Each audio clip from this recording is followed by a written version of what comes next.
Argentina. Ha sido socio gerente en Petra SRL. Actualmente él es consultor independiente, director del Instituto de Gas y del Petróleo. También es profesor de la UBA y de la Universidad Austral también. El doctor Stinko ha sido invitado a conferencias internacionales, designado como Distinguished Speaker de la Society of Petrophysicists and Well Log Analysts. Entre otras distinciones, él recibió el premio CONEX el 2013 de Ciencia y Tecnología y el diploma al mérito otorgado por la Universidad de Buenos Aires. En publicaciones y conferencias, ingeniero es autor de más de 50 trabajos técnicos, así como de numerosas publicaciones en libros, capítulos y revistas especializadas en el campo de las ciencias geológicas y la exploración de hidrocarburos. Además, él ha sido conferencista, invitado en diversos eventos nacionales e internacionales relacionados con la industria petrolera. Ha sido reconocido por su excelencia académica y su destacada contribución en la disciplina en ingeniería industrial, química, ambiental y hidrocarburos. Además, ha ocupado cargos de liderazgo en diversas asociaciones profesionales, presidente de importantes congresos y comisiones vinculadas a la exploración y desarrollo de hidrocarburos. El doctor Luis Stinco es un experto en su campo y ha contribuido significativamente al avance de las ciencias geológicas y la industria petrolera, tanto a través de su labor académica como de su experiencia profesional. Sus conocimientos y logros lo convierten en una figura destacada en el ámbito de la exploración y producción de hidrocarburos en Argentina y a nivel internacional. Bueno, sin más que decir, bienvenido, doctor Gestinco. La sala es suya. Cualquier problema que tenga me lo hace conocer y a medida también de que se vaya dando la ponencia pueden escribir sus preguntas en el chat, las cuales van a ser leídas al final de la ponencia. Bueno, muchísimas gracias, Janet. ¿No? Ahí está, ahora sí aparecí. Bueno, eh, les agradezco, antes de comenzar la charla propiamente dicho, quiero agradecerle a Carlos Yesid, quien se ha comunicado conmigo en todos estos días para la coordinación.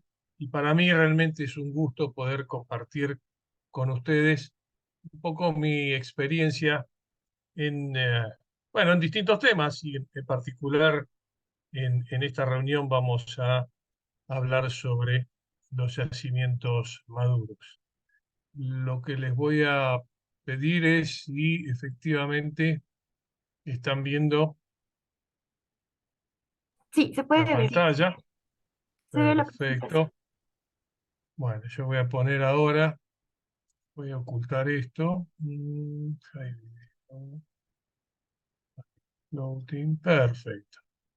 Ahí se ve bien, ¿verdad? Se ve, ¿no es cierto?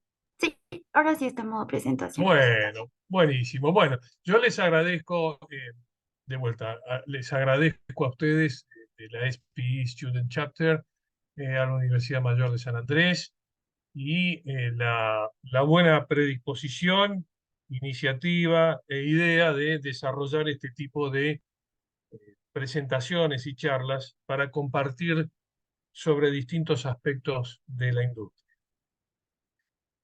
Ya comenzando con la presentación. La agenda comprende una pequeña introducción para ir entrando en tema, efectivamente. De valore numerorum, me gusta ponerlo en latín, porque así es como que le da un vuelo diferente. Y vamos a hablar de algunos números, de qué es lo que estamos tratando de compartir con todos ustedes. Nos vamos a introducir en los yacimientos maduros y finalmente una conclusión.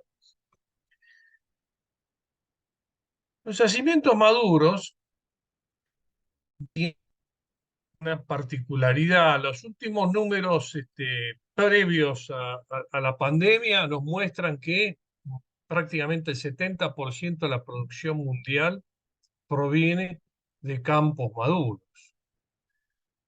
Esto implica un volumen sustancial de la producción cotidiana que tenemos tanto en petróleo como en gas. Por otro lado, si analizamos a nivel global, por cada 1% de incremento en la recuperación, es decir, en nuestro factor de recobro en cualquier campo, vamos a estar agregando aproximadamente 2 años de producción. Y esto sí contabilizamos a nivel mundial. Asimismo, si nosotros asumimos un factor de recobro promedio en reservorios de petróleo del orden del 30%, independientemente de cómo es su, su característica como yacimiento, eh, nosotros podríamos, a partir de algún tipo de desarrollo de estos campos maduros, incrementar ese factor de recobro y llevarlo al 40-60%. Esa fase de maduración, ese cambio en las características de un yacimiento joven a un yacimiento maduro, tiene una temporalidad variable sobre la base de condiciones muy características, entre ellas la porosidad, la permeabilidad, las saturaciones, la viscosidad de los fluidos, la presión, temperatura, condiciones como el Reservoir Quality Index o el Flow Zone Indicator o las Flow Units, es decir, unidades de flujo. Todo esto eh, directamente va a estar influenciando sobre la velocidad con que un campo se transforma en un estado joven a un estado maduro. Por otro lado, la Agencia Internacional de Energía estima que, considerando el periodo años 2025-2040, la producción mediante las técnicas de terciaria mejoradas crecerán en el orden del 60% y alcanzarán un 4% de la totalidad de la producción de energía. Con lo cual, esto nos permite a nosotros pensar en cambios sustanciales en la forma de ver nuestros yacimientos. Nosotros también podemos considerar que en el ciclo de vida de cualquier acumulación de hidrocarburos, primero comenzamos, y para eso vamos a utilizar el punterito, primero utilizamos los conceptos del análisis de cuenca, la cuenca sedimentaria, donde nosotros vamos a encontrar un sistema petrolero. Y realmente aquí hay un impacto económico limitado. ¿A qué hacemos referencia? Bueno, hacemos referencia a que este impacto económico es limitado porque efectivamente eh, hoy en día, con la cantidad de información disponible, con la cantidad de datos eh, que podemos obtener a partir de, eh, por ejemplo, congresos, publicaciones, workshops, información como la de esta ponencia, realmente el impacto económico es muy limitado y no genera un gasto adicional. Y con ello definimos la existencia de un sistema petrolero, elementos y procesos, roca generadora, roca reservorio,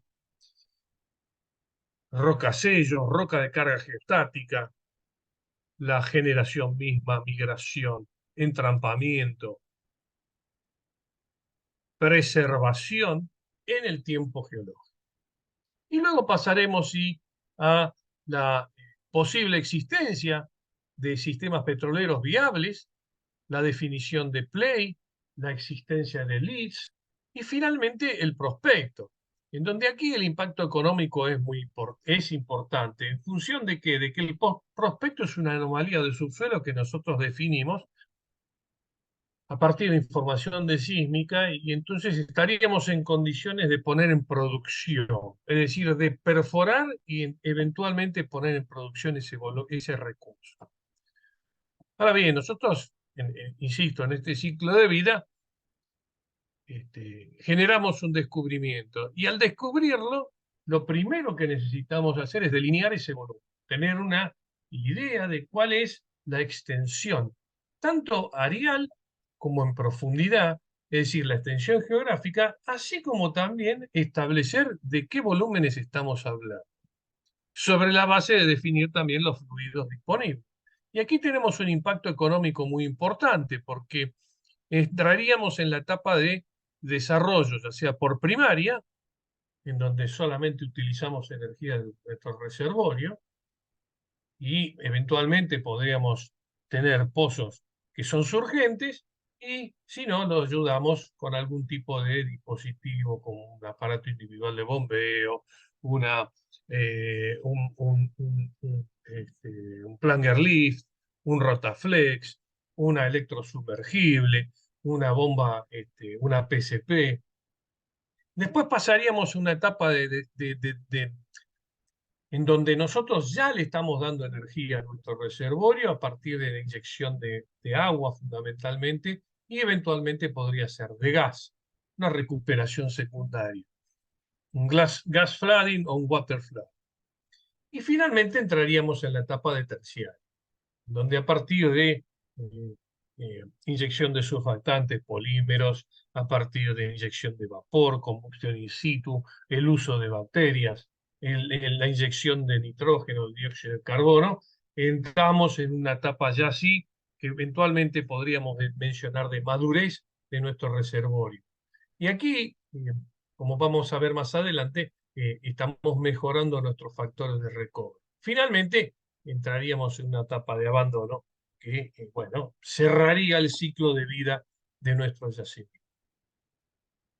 Ahora, cuando hablamos de los números, ¿de qué números estamos haciendo referencia? Algunos de los números importantes son entender cuáles son las declinaciones naturales, en general, del orden del 9% con respecto a una declinación observada del orden del 6,7%. ¿A qué obedece esta diferencia? Estos son promedios mundiales. Bueno, fundamentalmente a todos los trabajos que hacemos para evitar que esa declinación sea la natural en nuestra acumulación. Es decir, actividades que desarrollamos para contrarrestar esa declinación. También tenemos una declinación post-pico de producción versus una declinación post-plató en campos gigantes. Esto es una estadística que contempla cerca de 800 campos gigantes. Y aquí las relaciones son del 5,1 post-pico y del 5,8 cuando entramos en el plató. También podemos ver la declinación post-pico versus post-plató en campos pequeños. Y aquí observamos que los valores son mayores, del orden de 6,7%. Esto se explica simplemente que son campos pequeños y que no tienen las excelentes condiciones petrofísicas que podrían tener los campos gigantes. Finalmente podemos hacer un análisis de qué sucede con campos que no están contemplados en la Organización Mundial de productores de petróleo, y estos declinan más rápido porque tienen peores calidades. Los campos en el offshore en general declinan más rápido que los que están onshore y por supuesto en aguas profundas más que en plataforma. Y esto de vuelta tiene mucho que ver con las actividades que nosotros podemos ir desarrollando para contrarrestar esta declinación. Y aquí los valores rondan entre el 10 y el 15%. Ahora, ¿cómo hacemos para contrarrestar esa declinación natural de los campos? Bueno, tenemos distintas formas de llevar a cabo esta contramarea de lo que naturalmente sucedería. Uno de ellos es la perforación infill, es decir, ir rellenando aquellos lugares que nosotros originalmente considerábamos que no era viable, pero que evidentemente nuestros radios de drenaje tal vez no son lo suficientemente acordes a la potencialidad que tienen nuestros reservorios. Otra actividad a desarrollar es recompletaciones, rever la condición que tenemos en nuestros pozos y poner en producción algunos intervalos que en principio no contemplábamos que podían tener producción de hidrocarburos, pero luego si ajustamos nuestras correlaciones, probablemente nos puedan dar una alegría. Lo mismo sucede con el bypass pay o el low resistivity pay. En ambos casos lo que estamos planteando es, hemos dejado hidrocarburo detrás del casing y podríamos ir a ponerlo en producción, o tal vez no lo vimos a ese hidrocarburo porque si se trata de capas delgadas, tal vez no estuvimos en condiciones de resolverlo. Entonces hay que hacer un tratamiento de la información para observar esa potencialidad. Por supuesto, todo lo que es recuperación secundaria y terciaria va a servir para contrarrestar esa declinación. También hay que contemplar el refracturamiento hidráulico. Eh, Está claramente establecido que las fracturas se vuelven viejas, se añejan y eh, muchas de ellas a partir de 15 años de producción dejan de ser lo verdaderamente efectivas que eran originalmente. Entonces, bueno, no hay que tenerle miedo y volver a fracturar. Eventualmente, continuar el desarrollo del campo, en este caso con pozos horizontales, eh, normalmente, más allá de que son más caros, van a mejorar la productividad y a partir de la década del 80, en Estados Unidos, cuando se establecieron los primeros mecanismos legales para incentivar la producción de no convencionales de tipo Shale Type, se ha avanzado muchísimo y en nuestro caso en particular aquí en Argentina con los reservorios asociados con vaca muerta, con los molles, eh, con la formación agria, todo en la cuenca neuquina. Se está comenzando a desarrollar de manera más santuaria, pero también la formación Pozo de 129 en el Golfo de San Jorge. Ahora, el próximo mes, se van a comenzar a hacer unos pozos en la cuenca austral, en la formación Palermo-Aique. Y en todos los casos, perdón, hablamos de shade y eh, también la potencialidad de los tight. Tengan presente que en Argentina hoy en día los no convencionales shale representan el 45% de la producción del país de petróleo, perdón, y cerca del 60% de gas. Ahora bien, ¿cómo hacemos nosotros para establecer bajo qué circunstancia estamos frente a un yacimiento maduro? Bueno, existen al menos 6 grandes líneas de pensamiento que nos sirven a nosotros como criterios de análisis.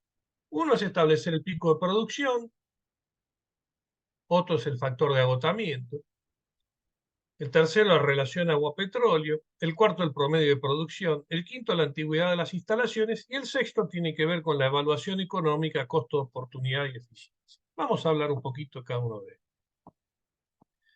Y nosotros hacemos un gráfico del eje X tiempo, en el eje Y producción. Nosotros observamos que a partir de producción por primaria, secundaria, bypass pay y low resistivity pay, vamos a tener el pico de producción hasta que llegamos a nuestro yacimiento maduro, propiamente dicho, en el pico. En algún momento comenzamos con la perforación infill y recompletación que permitirá nuevamente mejorar y desplazar esa declinación. Pasado el tiempo, vamos a refracturar y eventualmente perforar pozos horizontales para finalmente ingresar en la etapa de recuperación terciaria. Todo esto por encima del límite económico hasta que llega un momento en donde en nuestra operación en este activo se vuelve antieconómico y por lo tanto, bueno, en nuestro caso en particular, dejaríamos de desarrollar este campo. Eventualmente, esto es válido para un determinado tipo de eh, consorcio de empresas, para una empresa, pero siempre está la posibilidad de que esto se venda y que lo tome otra empresa y con otro concepto. Con respecto al factor de agotamiento, nosotros podemos tener en el eje X tiempo de producción en años y en el eje Y la relación entre la producción acumulada versus cuál es la estimated ultimate recovery, es decir, cuál es la totalidad a recuperar a lo largo del ciclo de vida de nuestro yacimiento. Entonces, tenemos regiones donde, por ejemplo, y aquí de alguna manera se establecen algunos rangos de, por ejemplo, 25 años o 75% de acumulada versus EUR. Aquí tenemos una región de yacimientos jóvenes, una región de yacimientos maduros marginales. Fíjense con qué rapidez hemos llegado prácticamente a la totalidad del volumen eventualmente establecido como nuestras reservas en producción y a producir. Y luego tenemos yacimientos maduros viejos, en donde pasan una serie de cantidad importante de decenios, en años, y sin embargo todavía estamos con relaciones de acumulada EUR cercanas al 50% para finalmente sí entrar en los yacimientos maduros terminales, en donde han pasado ya una cantidad de años importantes y realmente queda poco por recuperar. También podemos ver la evolución en la vida de un yacimiento, cómo son las distintas valores de producción en función del tiempo, con lo que decíamos de nuestro pico de producción. Aquí tenemos el volumen de petróleo, esto está en desarrollo, yacimientos considerados jóvenes, yacimientos maduros y maduros terminales. Fíjense que también tenemos nuestro lifting cost, que sistemáticamente comienza a incrementarse, y el gran cambio se da aquí cuando establecemos, si se quiere, este cruce arbitrario entre la producción de petróleo, que ya está declinando de manera importante y se va acercando al límite económico, respecto de el aumento y en la curva vemos un cambio en la tendencia, en la pendiente, haciéndose cada vez más importante. También podemos establecer las relaciones de agua-petróleo. Y nosotros tenemos aquí en verde el petróleo, aquí en azul el agua. Podemos ver cómo son estos cambios y cómo, por ejemplo, en este caso es la cuenca neuquina, aquí en Argentina, fíjense el salto que pega la producción de petróleo. Y esto obedece fundamentalmente a la nueva producción incorporada por los no convencionales. Más allá de eventualmente esta caída asociada con la pandemia. En cambio, en el Golfo San Jorge lo que se observa es que la relación agua-petróleo es mucho más marcada, el volumen de agua que se está produciendo, y esto tiene mucho que ver con la falta de incorporación de nuevos volúmenes.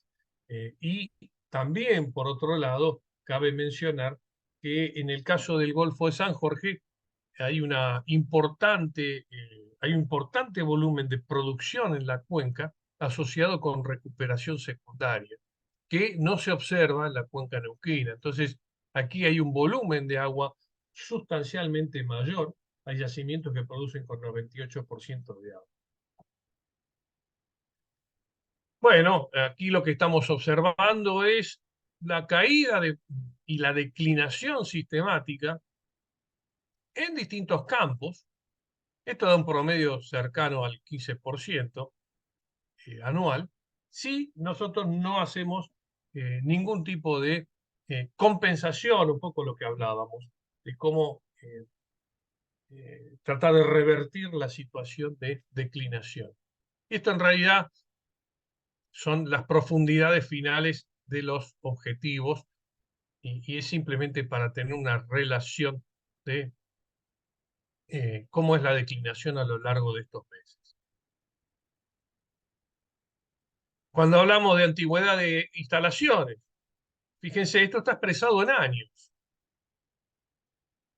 Estas son las plantas de petróleo, las baterías, y no dejan de ser estos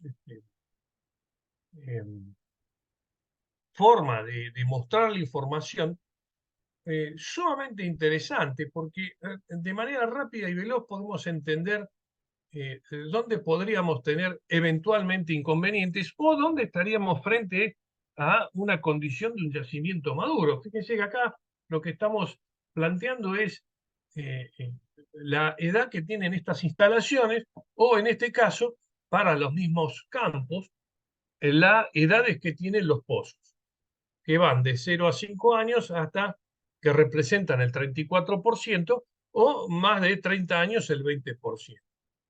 Estos son alrededor de 13 campos. Acá tenemos cerca de 170 kilómetros de distancia entre este punto a la izquierda hasta este a la derecha y cerca de 70 kilómetros desde aquí arriba hasta aquí abajo. Entonces, es interesante ver toda esta relación porque, bueno, es un número más que importante para entender sobre todo el estado mecánico de estos pozos y cómo eventualmente podrían comportarse. Bueno, para los mismos campos, fíjense, cerca de 2.226 pozos en producción.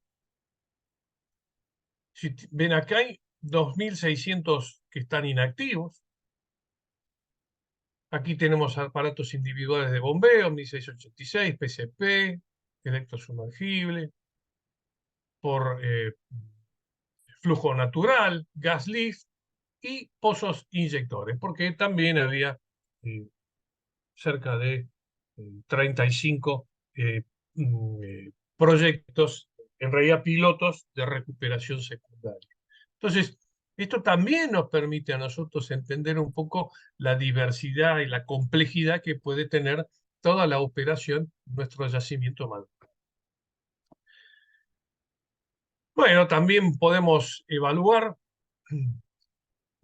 sobre la base de la inversión de CAPEX en el eje X y el comportamiento, la performance que tiene nuestro reservorio en el eje Y, cómo se comportan sobre la base de reservas y CAPEX nuestras inversiones, vinculando nuestro CAPEX con esa evolución económica, costo de oportunidad y eficiencia. 27 pozos que realmente tuvieron un costo excesivo y encima no tuvieron buen comportamiento. 34 pozos que no han sido, no representaron un CAPEX mayor, pero tampoco tuvieron una buena performance. 17 pozos con menor CAPEX y que funcionaron muy bien, y 19 que se comportaron en función del CAPEX. Esto es un resumen. Nosotros perforábamos 135 pozos al año. Entonces, eso es un poco lo que hacíamos con Oxy.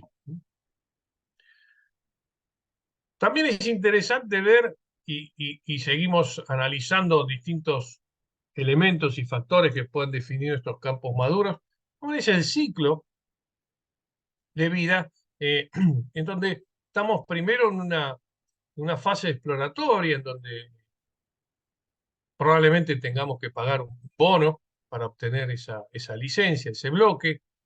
Después estaremos adquiriendo sísmica, serán unas líneas de 2D, será un cubo de sísmica de 3D.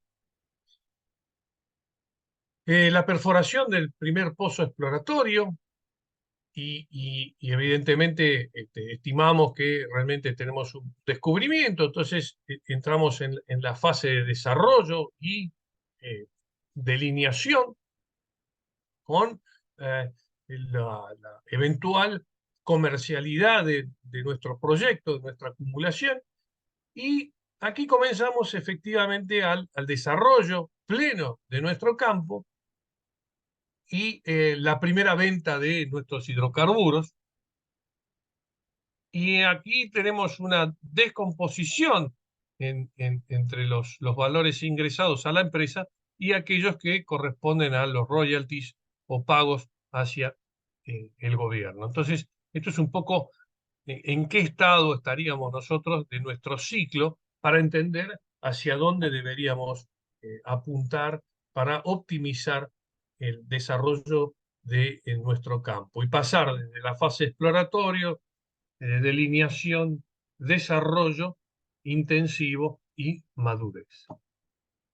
Eso implica tener distintos puntos a lo largo de toda la historia que van desde la fase exploratoria con la definición de play, lead y prospectos, con recursos prospectivos, y aquí analizamos la cuenca, el sistema petrolero, obtendremos sísmica 2D, 3D, estimaremos recursos, estableceremos una viabilidad ingenieril económica y finalmente terminaremos con un pozo exploratorio. Luego la delimitación inicial y final con recursos contingentes, pozos de avanzada, una reestimación de recursos, modelo estático, modelo dinámico, optimización de operaciones e instalaciones, para finalmente entrar en la etapa de desarrollo y producción con ya las reservas estimadas adecuadamente con el plan de desarrollo, las reservas de acuerdo con los estándares internacionales, eventualmente ampliación de instalaciones, pozo de desarrollo, reparaciones, recuperación secundaria y terciaria. En todo momento tenemos que tener presente los conceptos de seguridad, salud y medio ambiente, tanto de carácter inherente de la empresa, como así también de las regulaciones, ya sean de la región, la provincia, el Estado, la nación. Eso también conlleva, y todo esto en el tiempo, comenzar como un proyecto, una oportunidad con un elevado riesgo técnico, una inversión mínima, a un yacimiento maduro donde ya no tenemos el riesgo técnico y el número de inversiones es sumamente importante. Aquí en este cruce es donde vamos a estar en el punto medio estableciendo el concepto de yacimiento joven. De alguna manera nosotros tenemos la recuperación primaria, pozos verticales, dirigidos, horizontales, dependiendo de las características del subsuelo, de complejidad estructural, facilidad de acceso en superficie. Con esto, y estos son factores de recuperación totalmente promediados, no es que sean así en particular, pero podemos establecer un 20%, por secundaria o inyección de agua y gas 40% adicional, y ya por terciaria un 15% adicional, inyección de vapor, combustión in situ, dióxido de carbono, nitrógeno, geles, polímeros, surfactantes, álcalis, microorganismos, para totalizar un volumen final de nuestro factor de recuperación. Esto implica que nosotros tenemos datos que provienen de sísmica, coronas, perfiles de pozo, ensayos de producción, que nos permitirán interpretar esta información como la estratigrafía, la estructura, las propiedades de la roca, generando un geoesqueleto, las propiedades de los fluidos, un modelo geológico, y con las simulaciones el modelo dinámico, para terminar estableciendo un plan de desarrollo sobre la base de los pronósticos de producción, reservas, esquemas de pozo, asociando con terminaciones de pozo y las instalaciones correspondientes. Si nosotros analizamos esto en el estado de desarrollo inicial, temprano y avanzado, el punto de vista de la analogía podrá ser un afloramiento, de lo contrario una base de datos. Con sísmica, 2D, 3D, 3D, 4D y eventualmente tomografía entre pozos. Las muestras de roca provendrán de recortes, cuttings, ripios, testigos laterales, corona, estudios especiales. Los perfiles, información de measurement while drilling, drawing while drilling, pozo abierto, alta resolución y pozo entubado. Respecto a la presión, ensayador de formaciones, presiones de fondo y ensayos de producción iniciales y eventualmente de pozo. También tenemos, de vuelta en el estado inicial, temprano o avanzado, el modelado de fluidos, estático, dinámico, simulaciones, ajustes de la simulación sobre la base de todos los datos que vamos incorporando. La ubicación de los pozos iniciales o en sucesivas campañas de perforación, completaciones iniciales, recompletaciones, establecer la necesidad o los proyectos si eventualmente vamos a perforar pozos horizontales, Recuperación asistida como inyección de agua o técnicas mejoradas, un poco lo que mencionábamos, combustión in situ, geles, inyecciones de vapor, dióxido de carbono, nitrógeno, microorganismos, polímeros, surfactantes, y las estimulaciones y workovers sobre la base de fracturas y acidificación. Nuevamente, estado de desarrollo inicial temprano avanzado. Con la sísmica estableceremos estructuras, fallas sellantes, indicaciones indirectas o directas de hidrocarburos, aplicación de estratigrafía secuencial, arquitecturas de reservorio, cómo se distribuye la porosidad, la geostadística y finalmente el uso de sísmica 4D para ver el movimiento de fluidos. Con respecto a las coronas, núcleos, corazones y perfiles, la fase, porosidad, permeabilidad, geometría poral, litoclases, tipo de fractura y orientación, el uso de imágenes, geometría de cuerpo y establecer fallas sellantes como límites de permeabilidad. Con respecto al modelado, ya sea 2D, distribución de facies, estratigrafía, correlaciones pozo a pozo, distribución de saturación, y con respecto al 3D, inicialmente será probabilístico a partir de uso de funciones de probabilidad, de densidad, las probability density functions, en algún momento será híbrido y ya en estado avanzado será totalmente determinado. Con todo esto, y ya para ir finalizando, nosotros haciendo un análisis de fortaleza, oportunidad, debilidad y amenaza, podríamos mencionar que en el caso de yacimientos maduros, las fortalezas son el acceso rápido y de bajo riesgo a hidrocarburos, un tiempo mínimo para acceder a esos hidrocarburos y la posibilidad, en la actualidad, de utilizar múltiples tecnologías para llevar adelante la producción propiamente dicha. En lo que respecta a oportunidades, bueno, en secuencias maduras, perdón, en cuencas maduras son opciones concretas, directas, que permiten mejorar los factores de recuperación. Por otro lado, como nosotros ya tenemos campos que están produciendo nuestros hidrocarburos, estamos extendiendo la vida de los mismos y optimizamos las instalaciones existentes. Finalmente tenemos curvas de aprendizaje optimizadas, porque el hecho de que temporalmente llegamos a un campo maduro significa que hemos aprendido las distintas etapas de cómo optimizar esa producción de manera tal que llegamos en el tiempo a tener una curva de aprendizaje adecuada. Desde el punto de vista de las debilidades, bueno, suelen ser economías marginales.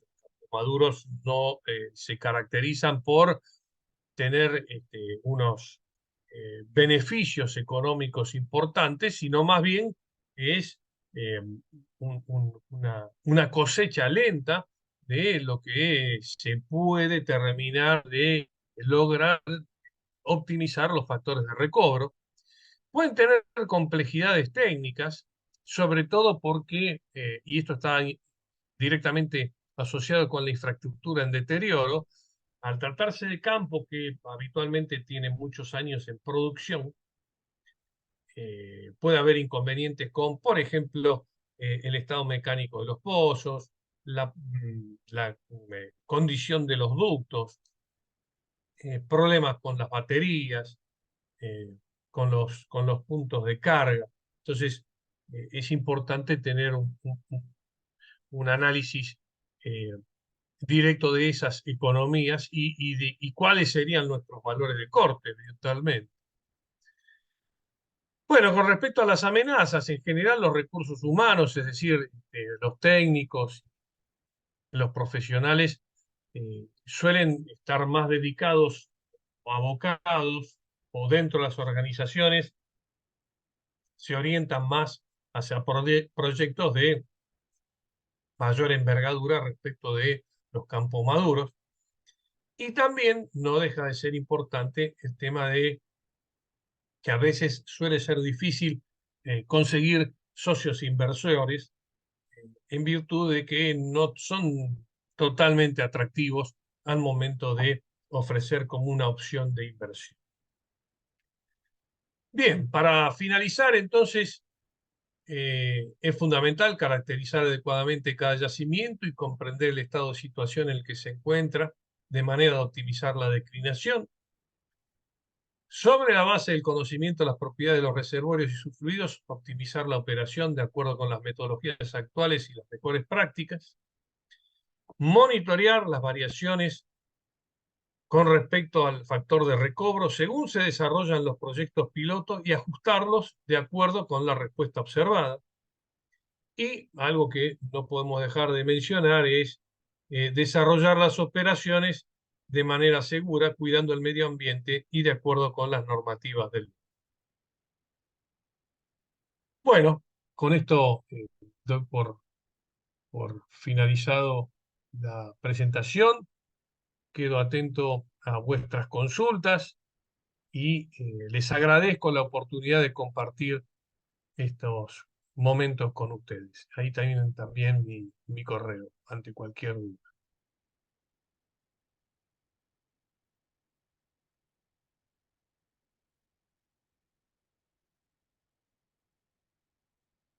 Bien. Ajá. Bueno, Muchas hola Loida. Bueno, gracias. perdón. Ay, perdón, Dime, dime, muchas dime. gracias, doctor, por la ponencia. No, le decía que vamos a pasar a la parte de las preguntas. ¿Cómo Y no? bueno, te lo voy a leer la pregunta de Loida Flores. ¿Cuál es el factor de recobro de reservorios no convencionales? Bueno, en general son factores de recobro bajos. Empiezan. Eh, opa. En general son bajos. ¿Por qué? Porque en realidad habría que, bueno, empecemos de vuelta. Habría que ver de qué no convencionales estamos hablando. Asumo que puede ser que estemos hablando de un shale o un tight, ¿sí?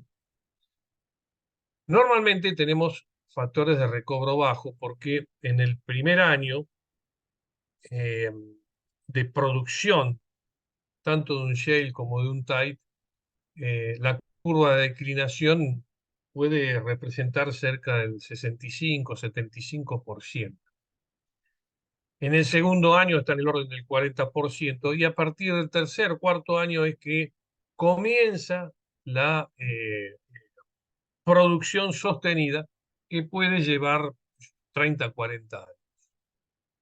Entonces, esos factores de recobro, básicamente estamos hablando de un factor de recobro asociado con una producción primaria.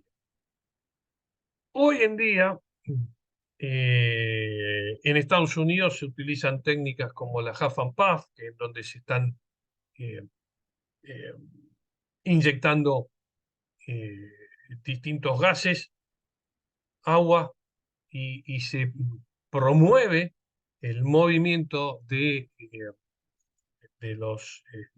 petróleo fundamentalmente, y eso está mejorando los factores de recobro. Pero para que tengan una idea, un pozo en Vaca Muerta, estamos hablando de un volumen de cerca de 1 millón de barriles de acumulada para petróleo y del orden de 9 a 10 BCF para gas. Y esos serían los valores, si ustedes quieren, los break-even para ambos casos, ¿no? Para que tengan una idea. Muchas gracias, Inge, por la respuesta y Loida igual por la pregunta. Bueno, Diego, ¿tienes la palabra? Tienes levantada la mano. Gracias. Muy buenas noches, ingeniero. Inicialmente darle las gracias por su presentación, muy bonita y clara. La siguiente consulta. ¿Existe una diferencia entre el tiempo de llegada a la madurez de yacimientos convencionales y yacimientos no convencionales? ¿Alguno de estos yacimientos quizá tiene un mayor tiempo en llegar a la madurez o algunas otras cualidades que sobresalgan? Eh, sí, sí, claro. De vuelta, entiendo que estamos hablando de no convencionales Shale y Type. Yo hago esta aclaración porque dentro de los no convencionales podríamos hablar de petróleos extrapesados, podríamos hablar de metano entrampado en mantos de carbón, podríamos hablar de lo que se conoce como oil shale, que es prácticamente querógeno, o podríamos hablar de clatratos, el metano eh, entrampado y vinculado con moléculas de agua a alta presión y baja temperatura.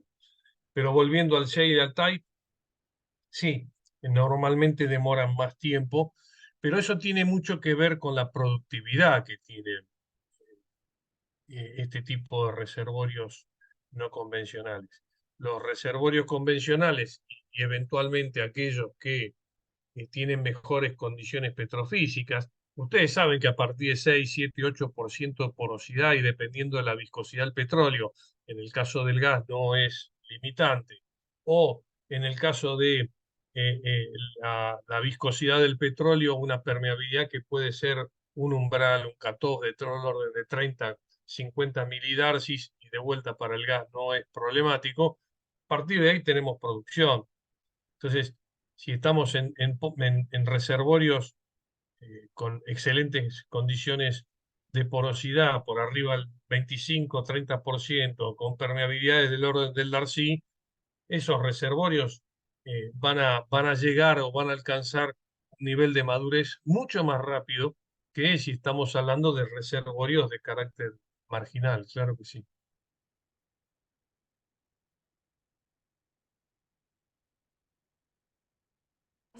Gracias, Diego, y gracias, doctor, por la respuesta igual. No sé si tendrían más preguntas, tal vez. Las pueden escribir. Bueno, creo que no. Bueno, doctor, finalizaría dándole las gracias por parte de la SPM Chapter de la Universidad Mayor de San Andrés. Gracias por brindarnos sus conocimientos esta noche respecto al tema de yacimientos maduros. Jessy igual le agradece, creo que no puede estar ahorita presente. Esperamos tenerlo en próximas ocasiones. Y no, gracias, le quedamos muy agradecidos.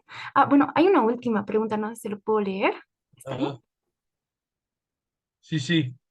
Eh, Claro, en el Chaco chuquisaqueño, claro, tienen shale gas, tienen problemas con el agua. Eh, bueno, lo que suele, a ver, lo que se ha hecho, por lo menos aquí en Argentina, y un poco también sobre la base de la curva de aprendizaje de lo realizado en Estados Unidos, eh, lo que se trata de hacer es, en los primeros pozos que son pozos pilotos, no queda otra que transportar todo por camión. Es la única manera. Es decir, o sea, no solamente los químicos, sino también el agua. Y ahí hay que pensar en el orden entre 5.000 y 25.000 metros cúbicos de agua para hacer la fractura hidráulica. También eso trae aparejado una logística muy particular porque después vamos a tener el flowback o el agua de flowback. eh, con lo cual a veces se recupera entre un 25 y un 75% de eso. Entonces, eso también implica una logística particular. Lo que se hace una vez que se corrobora la viabilidad ingenieril del shale, se generan acueductos, pero no, no con no construidos sobre la base de metales, sino directamente de goma. Aquí en Argentina se han hecho acueductos del orden de 20, 25 kilómetros como si fueran mangueras.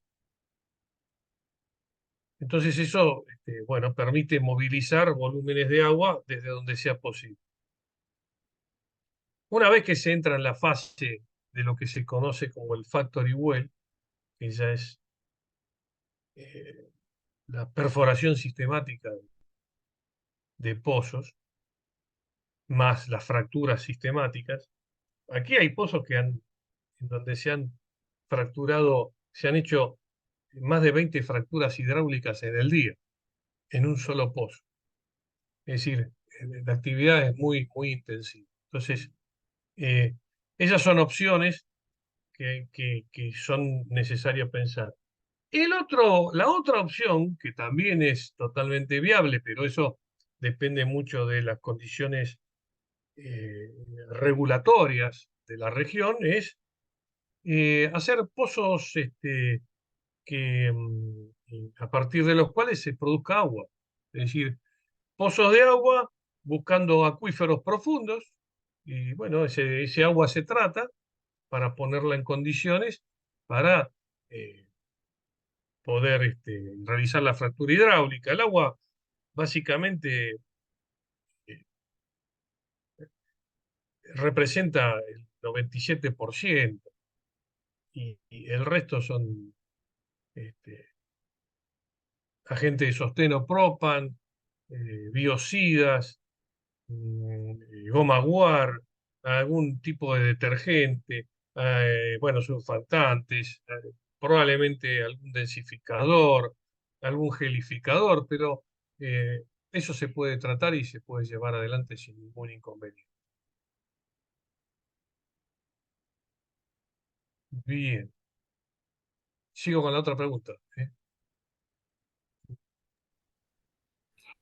Por favor, doctor, Dale. le pedí. La A última ver, pregunta. en reservorio shale oil, adicional al agua que se utiliza más adelante, habría clasificación, al igual que en convencionales, o existe. Bueno, no, en principio no se logra conificación porque lo que se trata de realizar es, en los shales, la experiencia, por lo menos aquí en Argentina, es perforar pozos horizontales. Los primeros pozos en Vaca Muerta eran mayoritariamente verticales, hasta que se observó que la mejor manera de lograr lo que se conoce como SRV, SRV en inglés, que significa Stimulated Reservoir Volume, es mediante pozos horizontales con determinada cantidad de etapas de fractura.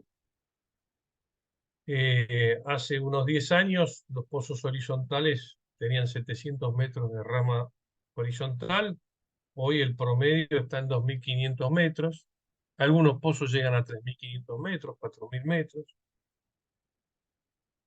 Eso genera del orden de 70 fracturas. Y originalmente lo que se hacía eran fracturas muy grandes, tratando de contactar la mayor cantidad de volumen, y hoy se hacen fracturas un poco más pequeñas, pero con una densidad de fractura más importante, y eso conlleva tener una distribución más homogénea de las fracturas en sí mismas. Ustedes piensen que las salas de la fractura eh, no alcanzan más de 80 metros en la horizontal, perdón, en la vertical en el orden de 40 a 80 metros, con suerte, de desarrollo, y en la horizontal del orden de 150, 250 metros. Entonces, esa es la manera que se está llevando a cabo. Entonces,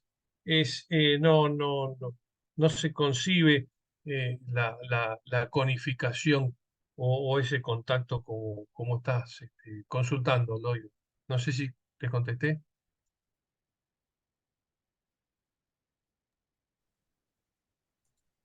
Ah, Bueno, sí. Ay, sí. Bueno, muchas gracias, doctor. Bueno, nuevamente agradecerle, gracias por el tiempo que nos brinda esta noche y no, gracias por todo. Gracias, por doctor. favor, muchas gracias a ustedes y les deseo mucho éxito y que sigan realizando estas actividades. Así que buenas noches. Buenas noches, Muchas doctor. gracias, Hasta luego. ingeniero. Hasta España hasta Argentina.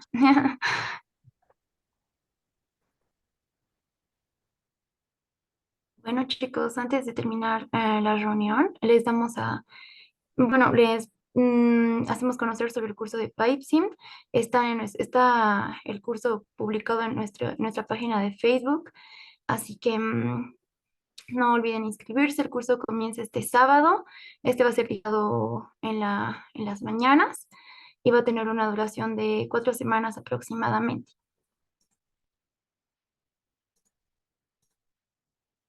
Ahí lo pueden ver. Para más información, igual si están en el grupo, nos pueden hacer conocer. Ahorita también mediante el chat nos pueden escribir cualquier cosa. Y gracias por estar presentes el día de hoy. Los vamos a esperar en próximos eventos que vayamos a tener. Buenas noches a todos y muchas gracias por estar esta noche acá.